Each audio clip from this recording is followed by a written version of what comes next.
벽별아가 들려주는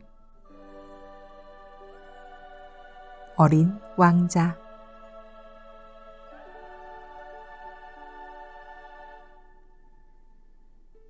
어린 왕자는 프랑스 공군 비행사이자 작가인 앙투안 드 생텍쥐베리가 1943년 발표한 소설입니다. 미국에서 처음 발간된 소설로 전 세계적으로 약 1억 4천 부가 팔렸으며 출판된 책들 중 가장 많이 팔리고 번역된 책들 중에 하나라고 합니다. 이 소설의 유래가 참 재밌는데요. 생텍쥐베리가 뉴욕에 체류 중이었을 당시 미국의 담당 출판업자인 유진 레이널과 식사를 하던 도중 냅킨에 낙서로 아이 한 명을 그렸다고 합니다. 유진 레이널이 그 그림을 보고 생텍쥐베리에게 크리스마스 전까지 그 아이를 소재로 동화를 쓰면 좋겠다고 제안한 것이 이 소설을 탄생시킨 결정적인 계기가 되었다고 전해지고 있습니다. 세대가 바뀌어도 새로운 감동을 주는 영원한 명작 어린 왕자 이야기 함께 들어보도록 해요. 구독, 좋아요는 영상을 만드는 데 큰 힘이 된답니다.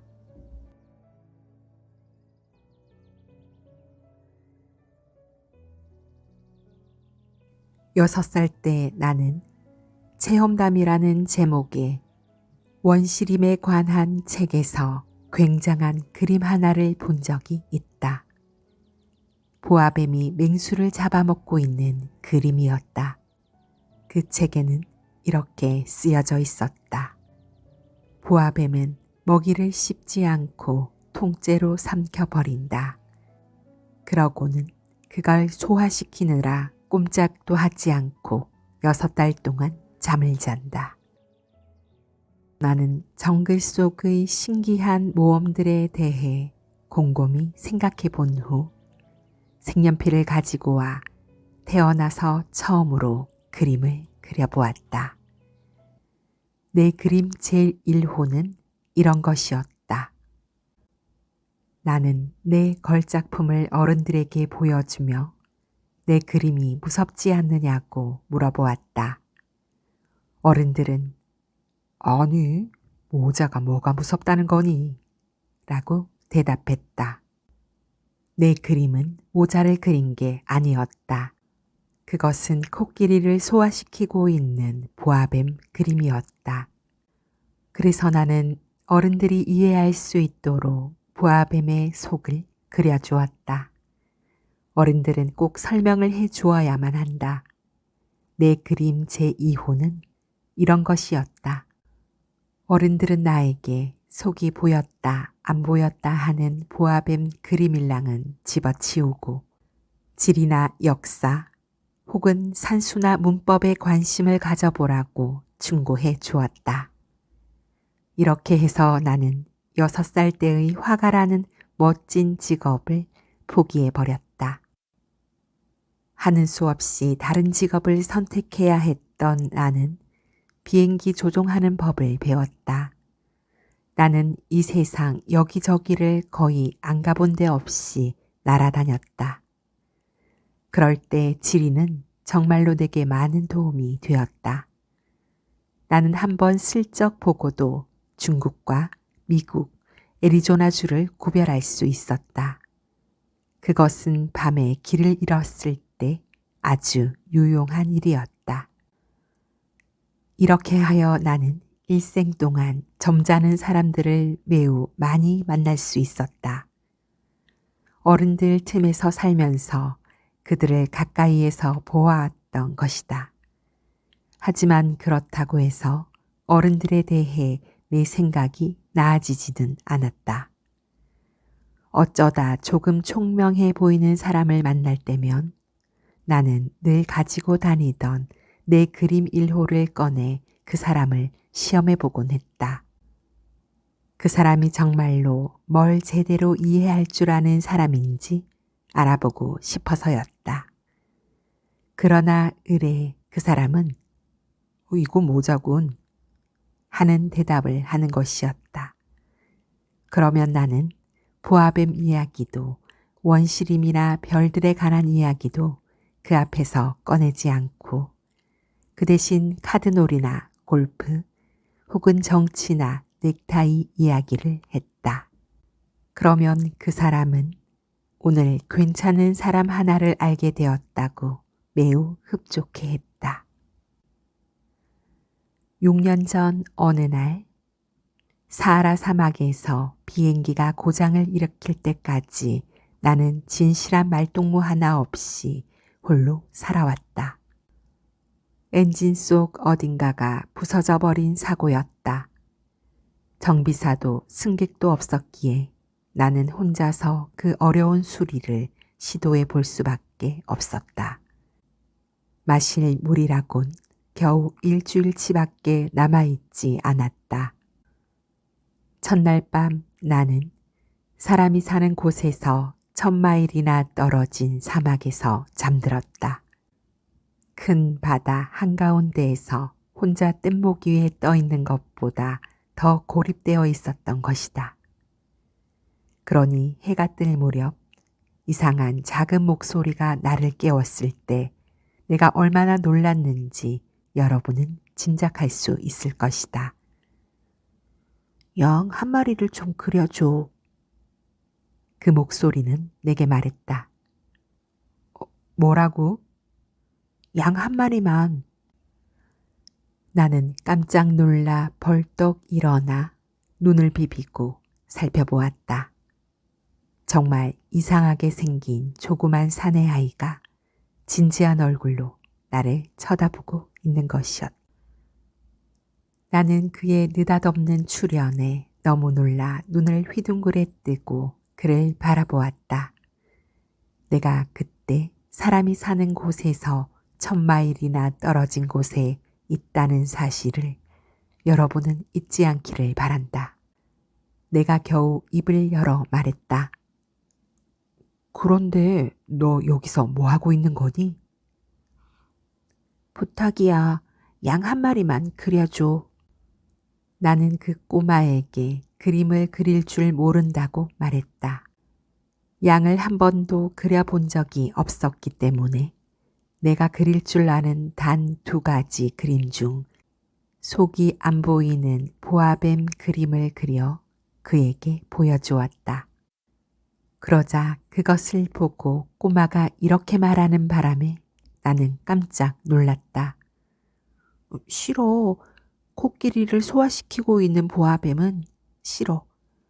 보아뱀은 너무 위험하고 코끼리는 너무 거추장스럽잖아. 나는 양이 필요해. 양 한 마리만 그려줘. 할 수 없이 나는 양을 그렸다. 새 그림도 먼저 번 그림들과 마찬가지로 퇴짜를 맞았다. 비행기의 엔진 수리를 하는 일이 급했던 나는 더 이상 참지 못하고 아무렇게나 쓱쓱 그려놓고는 한마디 툭 던졌다. 이건 상자야. 네가 원하는 양은 이 속에 있어. 그는 고개를 숙여 그림을 자세히 들여다보더니 이렇게 말했다. 뭐 그렇게 작지도 않는걸. 잠들었네. 이렇게 해서 나는 어린 왕자를 알게 되었다. 그가 어디서 왔는지를 알기까지는 한참이 걸렸다. 어린 왕자는 나에게 이것저것 많이 물으면서도 내가 묻는 말은 조금도 귀담아 듣는 것 같지 않았기 때문이다. 네가 사는 곳 대체 어디니? 내가 그려준 양을 어디로 데리고 가려는 거지? 그는 한참 생각에 잠긴 후 말했다. 잘 됐어. 아저씨가 준 이 상자는 밤이 되면 집으로 쓸 수 있으니까. 물론이지. 또 네가 얌전하게 굴면 낮 동안 양을 메어 놓을 수 있는 줄하고 말뚝도 그려주지. 그러나 이 제안이 어린 왕자를 매우 놀라게 한 모양이었다. 메어 놓다니 참 이상한 생각이네. 그렇지만 메어 놓지 않으면 아무데로나 가버릴 거 아니야. 그러다 길을 잃을지도 모르고. 그러자 어린 왕자는 정색을 하고 말했다. 괜찮아. 내가 사는 곳은 아주 작으니까. 그리고 약간 슬픈 듯한 표정으로 덧붙였다. 앞으로 똑바로 가봐야 멀리 갈 수도 없는걸. 이렇게 해서 나는 매우 중요한 두 번째 사실을 알게 되었다. 그것은 그가 살고 있는 별이 겨우 집 한 채보다 클까 말까 하다는 것이었다. 그러나 난 그 사실로 크게 놀라지는 않았다. 지구, 목성, 화성, 금성. 사람들이 이름을 붙여놓은 큰 별을 말고도 하도 작아서 망원경으로 보아도 잘 보이지 않는 별들이 수백 개나 있다는 사실을 나는 이미 잘 알고 있었기 때문이었다. 어른들은 숫자를 좋아한다. 만약 여러분이 새로 사귄 친구 이야기를 하면 어른들은 결코 중요하지 않는 그런 것들을 묻는다. 그 아이의 목소리가 어떤지, 그 아이가 어떤 놀이를 좋아하는지, 그 친구는 나비를 수집하는지, 이런 것들은 절대 묻는 법이 없다. 대신 그 애는 몇 살인지, 형제는 몇 명이고, 몸무게는 몇 킬로그램이나 나가는지, 아버지의 수입은 얼마인지 묻고서는 그걸로 그 친구가 어떤 사람인지 알 수 있다고 생각한다. 만약 여러분이 어린 왕자가 있다는 증거를 그가 매혹적이었고 웃었으며 또 양 한 마리를 갖고 싶어 했다는 것이에요.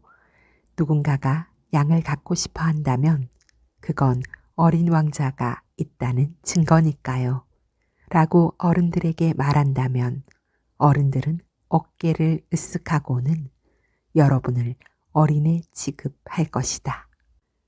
그렇지만 어린 왕자가 떠나온 별은 소행성 B612예요 라고 말한다면 어른들은 여러분의 말을 믿을 것이며 쓸데없는 질문들로 여러분을 귀찮게 하지 않을 것이다. 어른들이란 그렇다.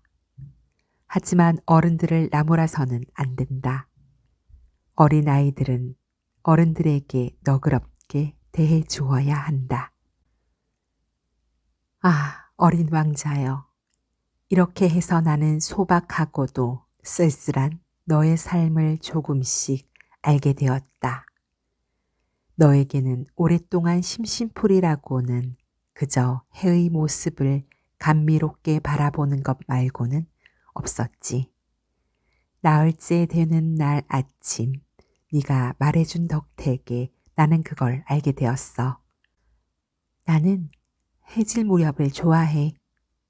해지는 걸 보러 같이 가. 기다려야지. 기다리다니 뭘? 해가 지기를 기다려야지. 너는 처음에는 깜짝 놀라더니 이내 겸연쩍어 빙긋이 웃었지. 아, 난 여기가 우리 집인 줄 알았네. 그렇다.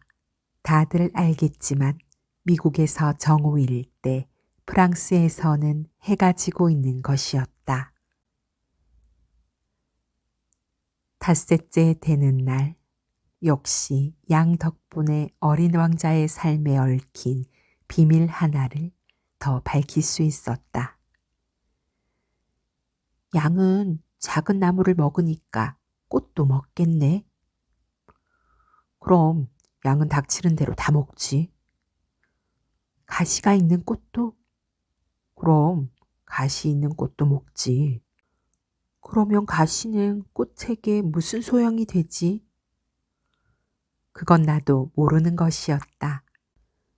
나는 그때 비행기의 엔진의 너무 꽉 채워진 볼트를 푸느라 정신이 없었다. 볼트 때문에 너무나 신경이 곤두서 있었으므로 아무렇게나 대답해 버렸다. 가시는 아무짝에도 쓸모없어. 꽃들이 괜히 심술을 부려서 생긴 거야. 그러자 잠시 말이 없다 그는 화가 나서 나에게 톡 쏘아 붙였다. 아저씨는 순 엉터리야. 꽃들은 연약해. 개들은 할 수 있는 만큼 스스로를 보호하는 거야.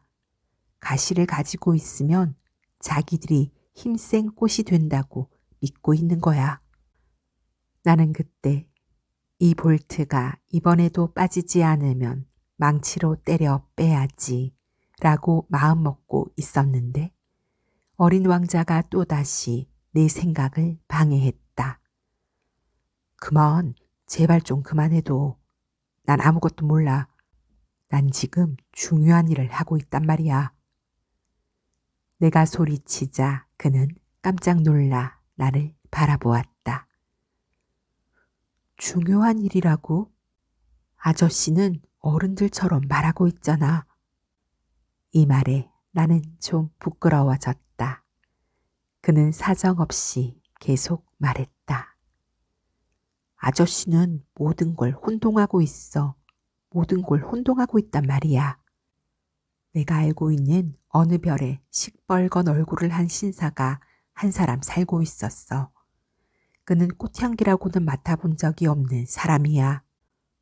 별을 쳐다본 적도 없고 아무도 사랑해 보지도 않았어. 그가 하는 것이라고는 계산하는 것뿐이야. 그래서 하루 종일 아저씨처럼 나는 중요한 일을 하고 있는 사람이야. 나는 중요한 사람이야 하고 중얼거려. 그래서 교만으로 가득 차 있지. 하지만 그는 사람이 아니야. 그건 버섯이야. 어린 왕자는 얼마나 화가 나 있었던지 얼굴이 하얗게 질려 있었다. 이 세상 아무 데도 없고 오직 내 별에만 있는 단 한 송이 꽃을 내가 알고 있고 어린 양이 어느 날 아침 무심코 그걸 먹어버릴지도 모른다는 건 중요한 일이 아니라는 거야. 그는 얼굴이 빨개져서 계속했다. 수백만 개하고도 또 수백만 개나 되는 별들 가운데서 하나밖에 없는 어떤 꽃을 사랑하고 있는 사람이 있다면 그 사람은 그 별들을 바라보고 있는 것만으로도 행복할 거야. 그는 말을 더 잇지 못했다. 그는 갑자기 흐느껴 울기 시작했다. 어느새 밤이 깊었다. 나는 손에서 연장들을 내려놓았다. 나는 그를 두 팔로 감싸 안았다. 그를 부드럽게 흔들며 말했다. 네가 사랑하는 그 꽃은 괜찮을 거야. 내가 양의 입에 씌울 입마개를 그려줄게. 그리고 꽃에게는 울타리를 그려주고 나는 무엇라 말해야 좋을지 몰랐다. 어떻게 그를 달래주어야 할지, 어떻게 그의 마음을 되돌려야 할지 모르는 내 자신이 너무나 서툴게 느껴졌다. 눈물의 나라는 참으로 신비로운 것이다. 나는 곧 그 꽃에 대해 더 자세히 알게 되었다. 전부터 어린 왕자의 별에는 꽃잎이 한 겹인 작은 꽃들이 살고 있었다. 그 작은 꽃들은 자리를 별로 차지하지 않았고 어린 왕자를 귀찮게 하지도 않았다. 어느 날 아침 숲속에 모습을 드러냈다가 저녁이면 곧 사라져버리곤 하는 그런 꽃들이었다. 그런데 어디에서 날아왔는지 알 수 없는 어떤 씨앗으로부터 어느 날 그 꽃은 싹을 틔웠던 것이다. 정말이지 귀여운 꽃이었다. 그 신비로운 몸단장이 며칠씩이나 계속되지 않을 수 없었으리라. 그리하여 어느 날 아침 해가 떠오르는 바로 그 시간에 그 꽃은 자태를 드러냈다. 어린 왕자는 감탄을 억누를 수가 없었다. 정말 아름다우시군요. 그렇죠? 나는 해와 같은 시각에 태어났답니다. 꽃이 살며시 대답했다. 아침 시간이죠? 제 식사도 좀 생각해 주시겠어요? 어린 왕자는 무척 당황했지만 물뿌리개를 가져와 꽃에게 신선한 물과 식사를 대접했다. 이렇듯 꽃은 조금 까다로운 허영심으로 어린 왕자를 괴롭히기 시작했다. 저녁에는 내게 유리덮개를 좀 씌워주세요. 당신이 사는 이곳은 너무 추워요. 시설도 나쁘고. 바람막이 좀 가져다 달라고 했잖아요. 왕자의 탓으로 돌리려는 듯 꽃은 두어 번 기침을 했다. 꽃은 어린 왕자에게 가책을 느끼게 하려고 일부러 더 세게 기침을 했다. 이렇게 해서 어린 왕자는 사랑에서 우러나온 호의를 가지고 있으면서도 곧 꽃을 의심하기 시작했다. 그는 꽃이 하는 대수롭지 않은 말들을 심각하게 받아들이고선 매우 기분이 언짢았던 것이다. 그는 내게 말했다. 난 정말 아무것도 이해할 줄 몰랐던 거야. 꽃이 나에게 하는 말이 아니라 행동을 보고 판단했어야 했어. 그 꽃은 나에게 향기를 풍겨주고 또 환하게 비춰주었어. 결코 달아나지 말았어야 하는 건데. 그 가련한 꾀 뒤에 숨은 따뜻한 마음을 보았어야 하는 건데. 꽃들이란 얼마나 모순된 존재들인지. 하지만 꽃을 제대로 사랑하기에는 그때 난 어렸던 거야. 나는 어린 왕자가 철새들의 이동을 이용해 별을 떠나왔으리라 생각한다. 떠나는 날 아침 그는 자기 별을 잘 정돈해 놓았다. 활화산들을 정성껏 쑤셔서 청소하였다. 그는 활화산을 둘 가지고 있었다. 그것은 아침 식사를 데우는데 아주 편리했다. 화산들은 잘 청소되어 있을 때는 폭발하는 일이 없이 규칙적으로 부드럽게 잘 타오른다. 물론 지구의 화산들을 청소하기에는 우리는 너무 작다.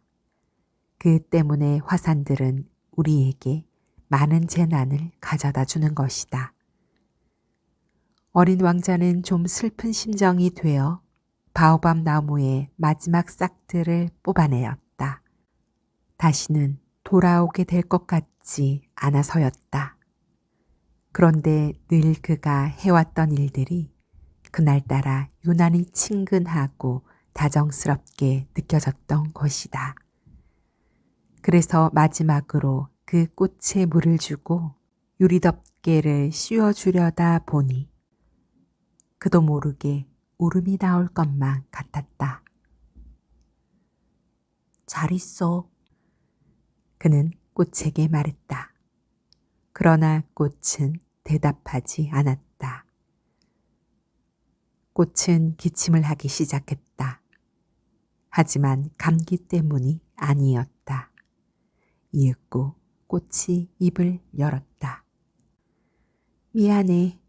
내가 어리석었어. 날 용서해. 그리고 행복해야 해. 웬일인지 꽃이 투덜거리는 말을 하지 않는 것이 너무 놀라워서 어린 왕자는 유리덮개를 든 채 멍하니 서 있었다. 갑자기 조용하고 부드러워진 꽃의 태도를 이해할 수 없었다. 그래, 정말이야. 난 널 좋아해. 꽃이 말했다. 그런데도 넌 그 사실을 모르더라고. 네 잘못이었어. 그건 아무래도 좋아. 하지만 너도 나만큼 바보였어. 부디 행복해. 그 유리덮개는 내려놔. 이젠 필요 없어. 꽃은 자기가 우는 모습을 어린 왕자에게 보이고 싶지 않았던 것이다. 그만큼 자존심이 강한 꽃이었다.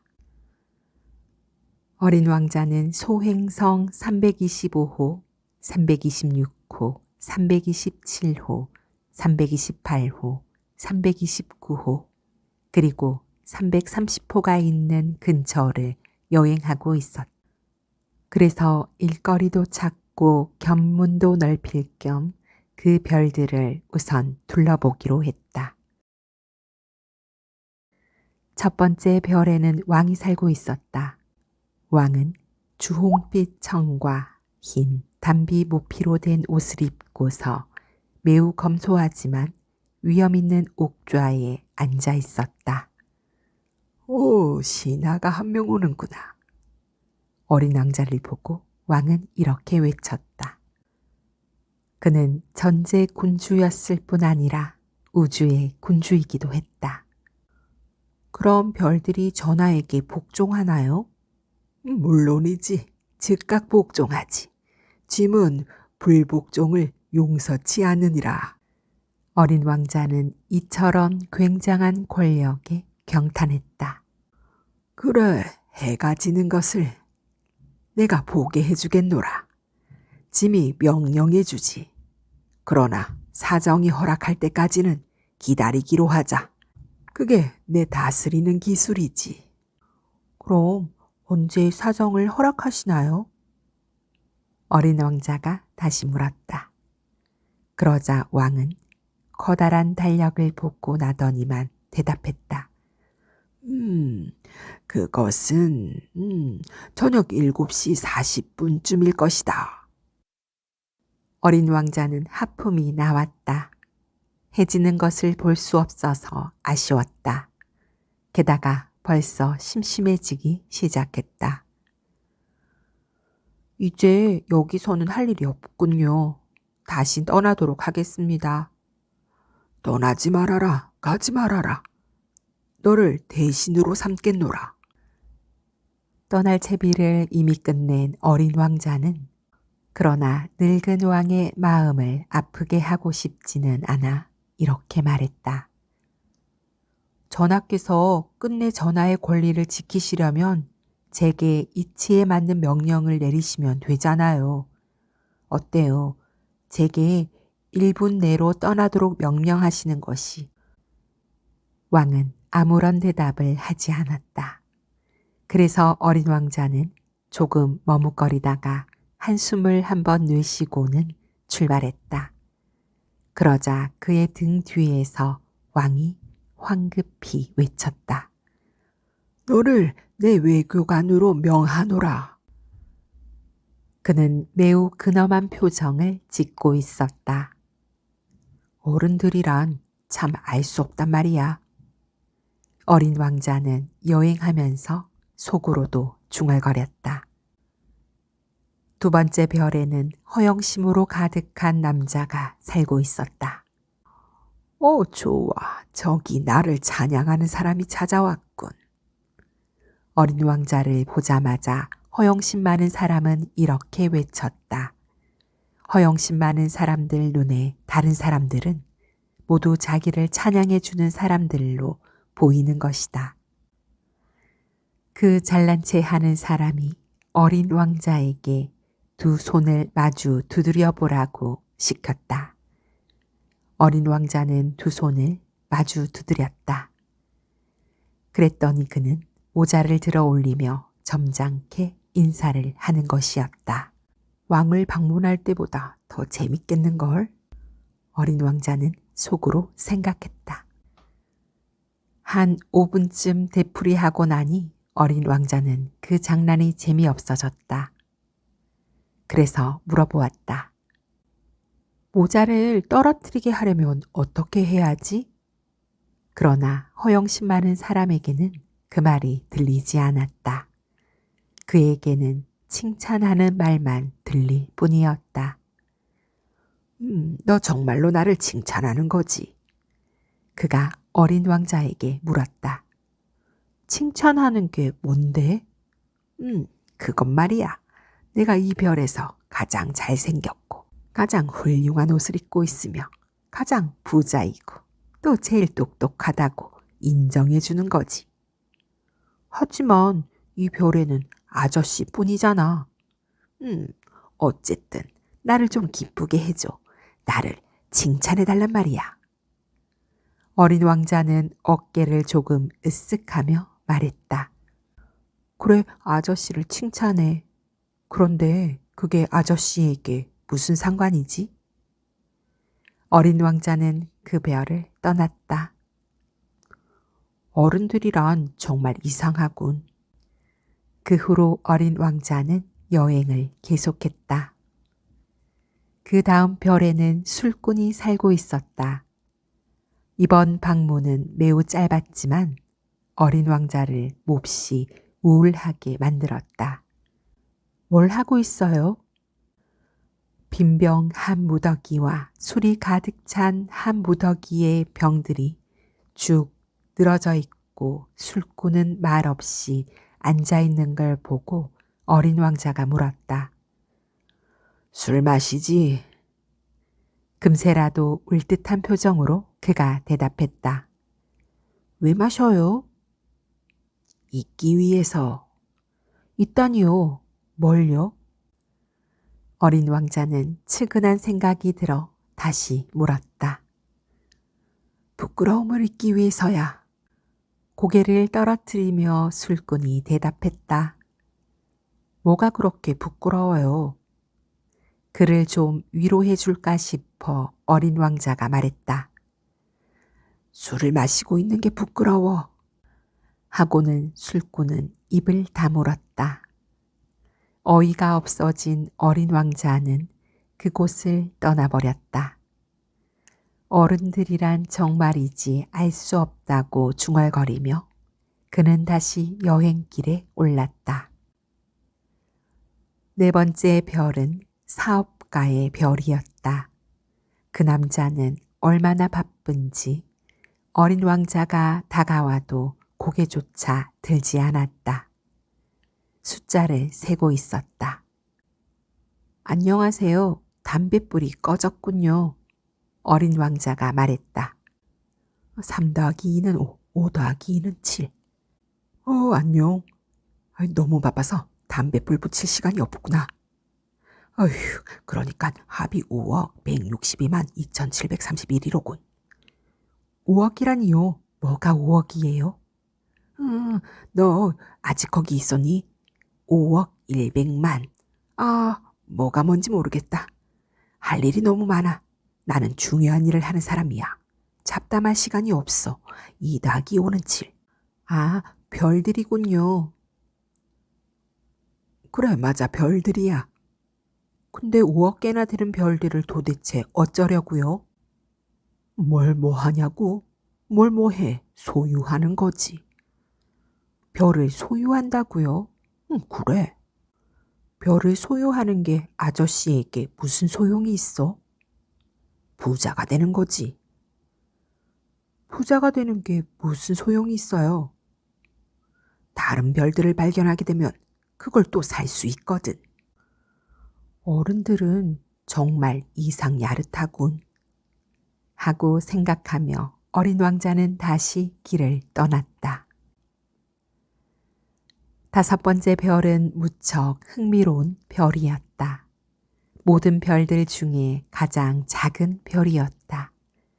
가로등 하나와 그걸 켜는 사람이 한 사람 있을 자리밖에 없었다. 하늘 한가운데 집도 없고 사람도 살지 않는 작은 별에 가로등과 가로등을 켜는 사람이 무슨 소용이 있는지 어린 왕자는 알 수 없었다. 이 사람도 어리석은 사람인지 몰라. 그래도 왕이나 허영심으로 가득 찬 사람이나 사업가, 술꾼보다는 덜 어리석지. 왜냐하면 적어도 그가 하는 일은 어떤 의미가 있거든. 그가 작은 가로등을 켠다는 것은 마치 별 한 개나 꽃 한 송이를 태어나게 하는 거나 마찬가지지. 또 그걸 끄는 것은 꽃이나 별을 잠들게 하는 거고. 그러고 보니 그것 참 아름다운 직업이네. 아름다우니까 당연히 유익하기도 하고. 6번째 별은 10배나 더 큰 별이었다. 그 별에는 엄청나게 커다란 책들을 쓰고 있는 늙은 선생이 한 분 살고 있었다. 이 커다란 책은 뭐예요? 여기서 뭘 하는 거지요? 난 지리학자란다. 지리학자가 뭐예요? 바다나 강, 마을 산, 그리고 사막이 어디에 있는지 아는 학자이지. 그거 참 재밌겠네요. 그거야말로 훌륭한 직업이고요. 이렇게 말하고 어린 왕자는 그 별을 한번 둘러보았다. 그처럼 멋진 별을 지금껏 본 적이 없었다. 너는 멀리서 왔지? 너는 탐험가야. 너의 별에 대해 이야기해줘. 지리학자는 갑자기 흥분하기 시작했다. 아, 내가 살던 곳 말이에요. 별로 흥미로운 건 없어요. 아주 작거든요. 화산이 셋 있어요. 둘은 활화산이고 하나는 휴화산이에요. 하지만 언제 어떻게 될지 누가 알겠어요. 그야 알 수 없지. 지리학자가 말했다. 아, 그리고 꽃도 한 송이 있어요. 지리학자는 꽃을 기록하지 않아. 어째서요? 아주 아름다운 꽃인데. 꽃이란 일시적인 존재거든. 일시적이란 무슨 뜻이죠? 그건 얼마 안 가 없어져 버릴지도 모른다라는 뜻이야. 내 꽃이 얼마 안 가 없어져 버릴지도 모른단 말이에요? 물론이지. 그 말에 어린 왕자는 생각에 잠겼다. 내 꽃은 일시적인 존재야. 세상에 대항할 무기라고는 가시 4개밖에 없고 그런데도 그걸 내 별에 혼자 남겨두고 오다니. 어린 왕자는 처음으로 후회하기 시작했다. 그러나 다시 용기를 내어 물었다. 어디를 가보는 게 좋을까요? 지구라는 별로 가봐. 상당히 평판이 좋은 별이거든. 어린 왕자는 그의 꽃을 생각하며 다시 여행길에 올랐다. 7번째 별은 그렇게 해서 지구가 되었다. 그런데 지구는 지금껏 보아온 평범한 별이 결코 아니었다. 어린 왕자가 지구에 처음 도착했을 때 아무리 둘러보아도 사람 하나 보이지 않는 것에 놀랐다. 혹시나 다른 별로 잘못 온 게 아닌가 싶어 걱정하고 있을 때 동그란 달빛고리가 모래 속에서 움직이는 것을 보았다. 안녕? 어린 왕자는 일단 인사부터 했다. 안녕? 뱀이 대꾸했다. 내가 지금 무슨 별에 떨어진 거야? 어린 왕자가 물었다. 지구야, 아프리카지. 그래. 그럼 지구에는 아무도 살지 않니? 여긴 사막이야. 사막에는 아무도 없어. 지구는 매우 크거든. 뱀이 대답했다. 어린 왕자는 돌 위에 걸터 앉아 하늘을 올려다보며 말했다. 별이 저렇게 반짝이는 건 누구도 언제고 다시 자기 별을 찾아낼 수 있게 하려는 게 아닐까? 저기 내 별을 바라봐. 바로 우리 머리 위에 있어. 그렇지만 너무 멀리 있잖아. 네 별은 아름답구나. 여긴 뭘 하러 왔니? 뱀이 물었다. 난 어떤 꽃이랑 좀 안 좋은 일이 있었어. 이윽고 어린 왕자가 다시 말했다. 사람들은 어디 있는 거지? 사막은 좀 쓸쓸하구나. 사람들 틈에 섞여 있어도 외롭기는 마찬가지야. 뱀이 대답했다. 어린 왕자는 사막을 가로질러 갔지만 꽃 한 송이와 마주쳤을 뿐이었다. 꽃잎이 세 장인 보잘것없는 꽃이었다. 안녕, 어린 왕자가 인사했다. 안녕. 사람들은 어디에 있니? 어린 왕자가 공손히 물었다. 꽃은 언젠가 상인이 몇 명 무리지어 지나가는 것을 본 적이 있었다. 사람이라고? 글쎄, 한 7명 정도쯤 있는 것 같아. 몇 해 전에 그들을 본 적 있어. 하지만 어디로 가면 찾을 수 있는지 몰라. 그들은 바람에 불려 다니지. 뿌리가 없거든. 그래서 아마 곤란을 많이 겪을 거야. 어린 왕자는 높은 산에 올라갔다. 그가 지금까지 알고 있던 산은 무릎 높이 정도밖에 안 되는 새 화산뿐이었다. 그리고 휴화산을 의자로 사용하기도 했단다. 그래서 그는 생각했다. 이 산처럼 높은 산에서는 이 별 전체와 이 별에 사는 모든 사람들을 볼 수 있겠지. 그러나 바람 끝처럼 뾰족한 산봉우리만 보일 뿐이었다. 안녕. 그가 혹시나 하고 말해보았다. 메아리가 대답했다. 안녕. 넌 누구니? 넌 누구니? 내 친구가 되어줘. 난 외로워. 난 외로워. 난 외로워. 난 외로워. 어린 왕자는 모래벌판을 지나 바위와 눈을 헤치고 오랫동안 걷다가 마침내 길을 하나 발견했다.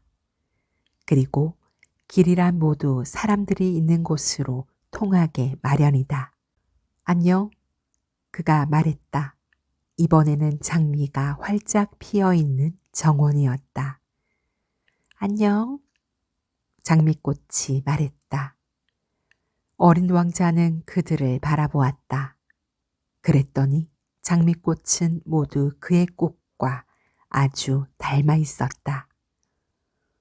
너희들은 누구니? 놀란 어린 왕자가 물었다. 우린 장미꽃들이야. 그래. 어린 왕자는 자신이 아주 불행하게 느껴졌다. 그의 꽃은 그에게 이 세상에 자기와 같은 꽃은 자기 하나뿐이라고 말했던 것이다. 그런데 여기 와 보니 똑같은 꽃이 한 정원에만도 5천 송이가 피어 있는 것이 아닌가. 만약 내 꽃이 이걸 본다면 무척 상심할 거야. 어린 왕자는 혼자 중얼거렸다. 나는 이 세상에서 단 하나뿐인 꽃을 가지고 있는 부자라고 생각했는데 사실은 그 꽃은 그저 평범한 장미꽃에 지나지 않았어. 내가 가진 것이라고는 흔한 장미꽃 하나와 무릎 높이밖에 안 되는 새 화산. 그중 하나는 영영 불이 꺼진 것일지도 모르고 이것들 가지고서는 정말 훌륭한 왕자가 될 수 없을 거야. 그리고는 어린 왕자는 풀밭 위에 엎드려 울었다. 바로 그때 여우가 나타났다. 안녕. 여우가 인사했다. 안녕.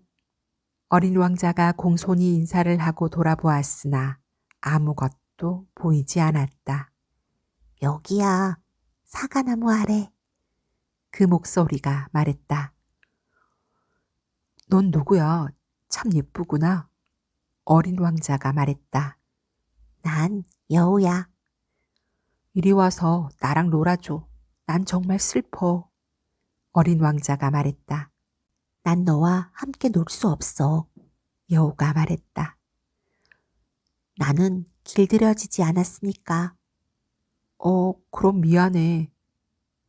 그런데 길들여진다는 게 뭐지?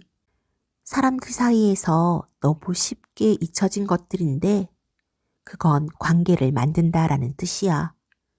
관계를 만든다고? 물론이지. 넌 나에게 아직은 많은 소년들과 다를 바 없는 한 소년일 뿐이야. 그래서 난 너를 필요로 하지 않지. 너도 나를 필요로 하지 않고 너에게 나는 다른 많은 여우들과 다를 바 없는 여우 한 마리에 지나지 않거든. 그렇지만 만약 네가 날 길들인다면 우리는 서로를 꼭 필요로 하게 되는 거야. 너는 나에게 이 세상에서 단 하나뿐인 존재가 되는 거고, 나도 너에게 세상에서 유일한 존재가 되는 거야. 아, 이제 조금 알 것 같아. 꽃 한 송이가 있는데 그 꽃이 나를 길들인 걸 거야. 아마. 여우는 한참 동안 말없이 어린 왕자를 바라보았다. 그리고 나서 다시 말했다. 부탁이야. 나를 길들여 줄래? 나도 그러고 싶어. 그렇지만 난 시간이 별로 없어. 난 친구를 많이 사귀고 싶고 또 많은 것들을 알고 싶거든. 어린 왕자가 대답했다. 무언가를 길들이지 않고서는 그걸 정말로 알 수 없어. 사람들은 이제 뭔가를 진정으로 알게 될 시간이 없어졌어. 그들은 이미 다 만들어져 있는 물건들을 가게에서 살 뿐이거든. 그런데 친구를 파는 가게는 없으니까 이제 그들은 친구가 없는 거지. 친구를 가지고 싶다면 나를 길들여줘. 어떻게 하면 되지? 인내심이 있어야 해. 처음에는 내게서 조금 떨어져 있어. 이렇게 풀밭에 앉는 거야. 나는 너를 흘끔흘끔 곁눈질로 쳐다보지. 넌 아무 말도 하지 마. 말은 오해의 근원이지. 날마다 넌 조금씩 더 가까이 다가앉을 수 있게 될 거야. 다음 날 어린 왕자는 다시 여우에게 갔다. 매일 똑같은 시간에 와주는 게 더 좋아. 여우가 말했다. 이를테면 네가 오후 4시에 온다면 난 3시부터 행복해지기 시작할 거야. 4시가 가까워올수록 나는 점점 더 행복하겠지. 그리고 4시가 다 되었을 때 난 흥분해서 가만히 앉아있지 못할 거야. 아마 행복이 얼마나 값진 것인가 알게 되겠지. 그렇지만 네가 아무 때나 온다면 나는 몇 시에 맞추어 내 마음을 준비해야 하는지 모르잖아. 어떤 준비의식 같은 것이 필요하거든. 그렇게 해서 어린 왕자는 여우를 길들였다. 그리고 시간이 되어 그가 떠나려고 하자 여우가 말했다. 난 울고 말 거야. 그건 어쩌면 너의 탓이야. 난 널 슬프게 만들고 싶지는 않았는데. 네가 나한테 길들여 달라고 했잖아. 그건 그래. 잘 있어. 잘 가. 참, 내 비밀을 말해줄게. 아주 간단한 건데, 그건 마음으로 보아야 잘 보인다는 거야. 가장 중요한 것은 눈에 보이지 않는 법이니까. 어린 왕자는 잘 기억해 두려는 듯 되뇌어 보았다. 가장 중요한 것은 눈에 보이지 않는다. 너의 장미를 그토록 소중하게 만든 건 그 꽃에게 네가 바친 그 시간들이야. 내가 그에게 바친 시간들이다. 어린 왕자는 기억해 두려는 듯 다시 중얼거렸다. 사람들은 그 진리를 잊어버린 거야. 그렇지만 넌 절대 잊어선 안 돼. 네가 길들인 것에 대해 넌 언제까지나 책임이 있는 거니까. 너는 네 장미에 대해 책임이 있어. 나는 내 장미에 책임이 있다. 결코 잊지 않으려는 듯 어린 왕자는 되풀이했다. 사막에서 비행기가 고장을 일으킨 지 8일째 되는 날이었다. 나는 그 상인의 이야기를 들으면서 아껴두었던 마지막 한 방울의 물을 마셨다. 그리고 어린 왕자에게 말했다. 네가 겪은 이야기들은 참 재밌구나. 근데 아직 비행기를 다 못 고쳤으니 이를 어쩌지? 마실 물도 바닥이 나버렸고 나도 만약에 샘을 향해 천천히 걸어갈 수만 있다면 정말 행복하겠는데. 내 친구 여우는 이렇게 말했어. 어린 왕자가 입을 열었다. 꼬마 친구야, 지금은 여우 이야기를 할 때가 아니야. 왜? 목이 말라 죽게 생겼으니까 말이야. 어린 왕자는 내 말을 이해할 수 없었는지 이렇게 말했다. 비록 곧 죽게 될지언정 친구를 가졌다는 건 좋은 일이야. 여우를 친구로 사귀었다는 게 난 정말 기뻐. 난 속으로 생각했다. 위험이 어느 정도인지 짐작을 못하는군. 목이 마르지도 배가 고프지도 않은가 봐. 햇볕에 조금만 더 서 있어 보라지. 어린 왕자는 나를 쳐다보더니 내 마음을 알고 있다는 듯 이렇게 말했다. 그래, 나도 목말라. 우물을 찾으러 가. 나는 달빛 아래에서 주름처럼 펼쳐진 모래 언덕을 말없이 바라보았다. 사막은 놀라울 정도로 아름다웠다. 그건 정말이었다. 나는 언제나 사막을 좋아했다. 모래 언덕 위에 한번 앉아보라. 아무것도 보이지 않고 아무것도 들리지 않는다. 어린 시절에 나는 어떤 오래된 집에 살고 있었는데 전설에 의하면 그 집 어딘가에 보물이 감추어져 있다는 것이었다. 물론 그 보물은 아무도 찾을 수 없었고 또 찾으려 하지도 않았다. 그런데도 그 집은 그 보물로 인해 마치 마법에 걸린 것처럼 환하게 빛나고 있었다.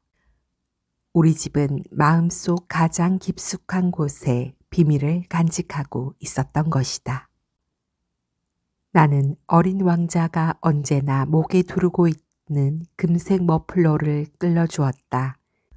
그리고 관자놀이를 물로 적셔주고 또 물을 좀 마시게 했다.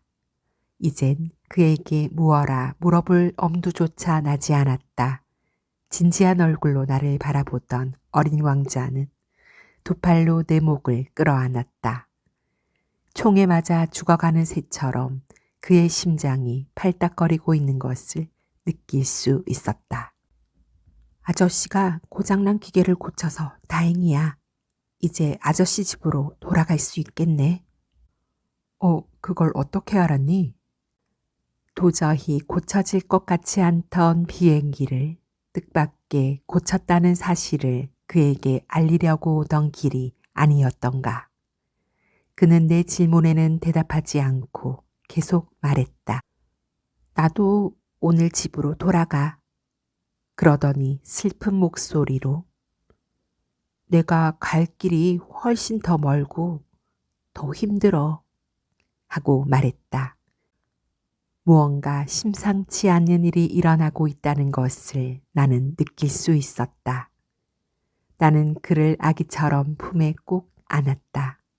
그런데도 마치 내가 붙잡을 틈이 없이 심연의 속으로 그가 가라앉는 것만 같은 느낌이 들었다. 그는 심각한 눈빛으로 아득히 먼 곳을 바라보고 있었다. 내겐 아저씨가 그려준 양이 있어. 그걸 넣어둘 상자도 있고 입마개도 있고. 그리고는 쓸쓸히 웃었다. 나는 한참을 기다렸다.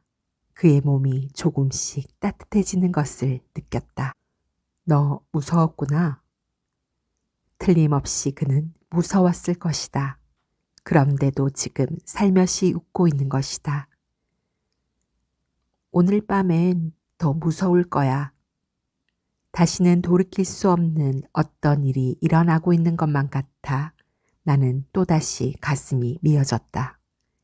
그 웃음소리를 영영 다시 들을 수 없게 된다니 생각만 해도 견딜 수가 없었다.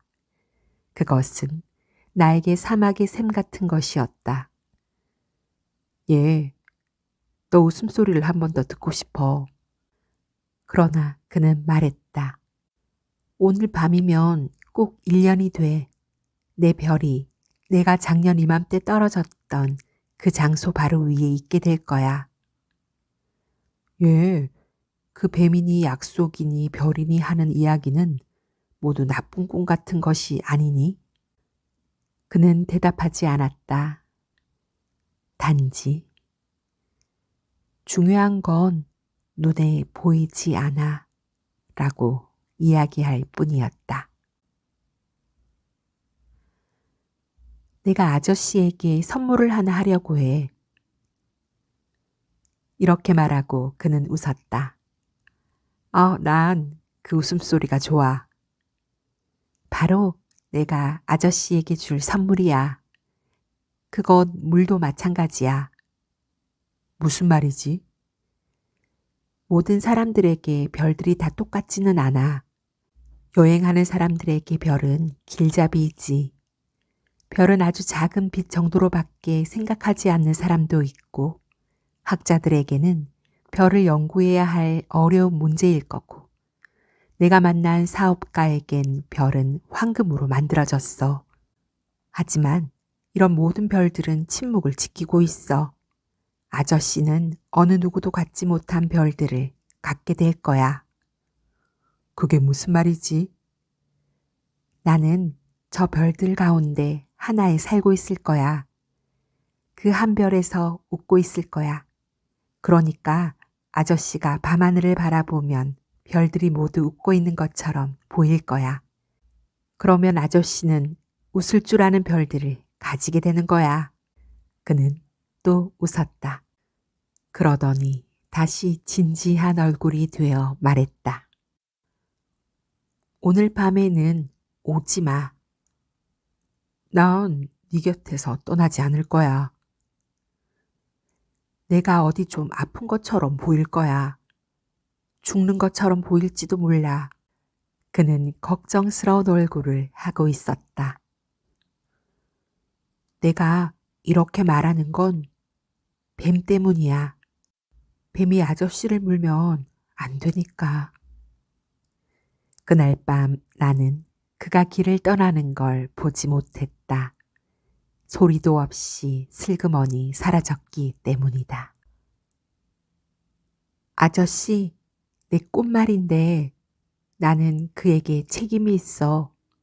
꽃은 너무 약하거든.